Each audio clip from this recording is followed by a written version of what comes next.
I do want to turn to another really high-profile situation playing out in court right now. The civil lawsuit accusing Gwyneth Paltrow of using a 2016 ski crash that left a 76-year-old man with what he claims are life-altering injuries. Now, Paltrow's defense this week, we know, filled with experts so far this week, also some high-resolution reconstructions of what they say happened.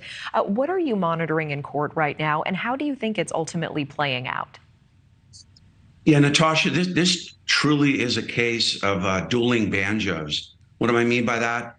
It's a he said, she said. It's not like the Murdoch case where we had a video, right, of Murdoch in the dog kennel right before the shooting.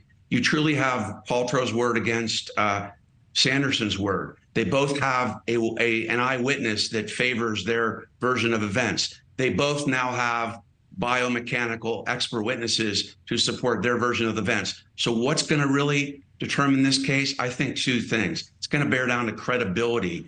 And I think Sanderson sending an email to his daughter the day of the accident, Natasha, where he says, I'm going to be famous, I think is going to be devastating. And it's going to be why he loses, because it goes to why he's really bringing the lawsuit. And then you're showing a clip right now. I think this gets to the second issue, why. Legal causation.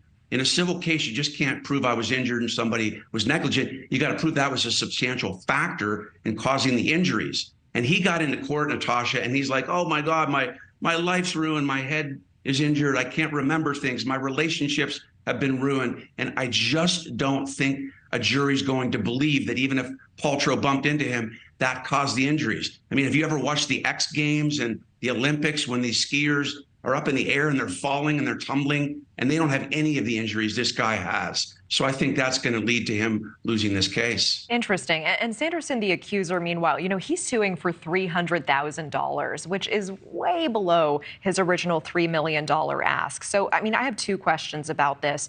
One, does that indicate that his team believes that their case is not as strong as they thought it might have been initially, or that this isn't really going their way? And two, that $300,000 is a lot for someone like me, but it seems like a drop in the bucket for Paltrow. Why is she fighting this so hard, appearing in court, being photographed this way, being the center of headlines, instead of just making a settlement or a plea deal here? Yeah, that's a great question, Natasha. And to answer your first question, this guy starts with a $3 million lawsuit. He reduces it by 80%. I mean, that does signal that his case is weakening. And what his lawyers are realizing is that it's about overreach. Remember, so your viewers know, that he initially also sued the ski facility, the ski instructor, and the court threw out those two defendants. That's important because it shows that he is trying to sue everybody on the planet for every injury on the planet. And to get to your other question, I'm actually refreshed by the fact that Paltrow is fighting. She spent a lot of money on defending this case because she wants to hold up her name and her integrity. Yeah, I appreciate it and appreciate the insight. Brian Claypool, thank you so much for your time. Thank you for watching. Go to newsnationnow.com to find NewsNation on your television provider. And don't forget to click the red subscribe button below to get more of NewsNation's fact-driven, unbiased coverage.